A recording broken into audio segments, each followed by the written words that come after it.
Friends మనం పళ్ళు దుమ్ముకునే బ్రష్తో ఇట్లా ఇల్లు కూడా క్లీన్ చేసుకోవచ్చు. అది ఎట్లా అంటే మా అమ్మని అడగండి.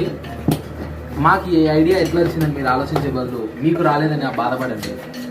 ఇంకా మొహరం అయితే దగ్గరకు వచ్చేసింది. మన మొహరం ఫెస్టివల్ అయితే మా ఇంట్లో చాలా స్పెషల్ అనమాట. ఎందుకంటే మా ఇంటి స్వామి కూడా మొహరం పీర్లే కాబట్టి అలా నేను స్నానం చేసేసి ఇంకా నా ఇంటి స్వామి చూడనీకైతే బయలుదేరాను. ఇప్పుడైతే నంద్యాలకైతే రీచ్ అయిపోయాను. నంద్యాలకు రీచ్ అయితేనే ఇక్కడైతే మనకు ఫుడ్ విషయంలో మనం ఎక్కడ కాంప్రమైజ్ కాకుండా కాసిరెడ్డి అండ్ దగ్గర అయితే మనకు ఈ ఫుడ్ అయితే అందింది. చపాతీ, పప్పు, కోసుగడ్డ ఇట్లాంటివన్నీ మంచిగా పెట్టినారు. తర్వాత అలా తినేసి మన ఈ నంద్యాలలోనే ఇక్కడ వచ్చేసి ఇక్కడ పాల్కో ఫేమస్ అని వెళ్ళాము. మనకైతే లాస్ట్లో పాలకో కూడా దొరికేసింది. తిన్న తర్వాత వెంటనే ఇక్కడికైతే స్వామి దగ్గరికి వచ్చేసినాం. వచ్చి రాను స్వరింపులు ఇప్పించేసుకొని అలా మొత్తం అంతా రౌండ్ అయితే వేసేసినాము. నిజంగా లిటరలీ స్వామి గుడికి 2 కళ్ళు చాలదు. ఎందుకంటే 10 years తర్వాత చూస్తున్నాం కదా.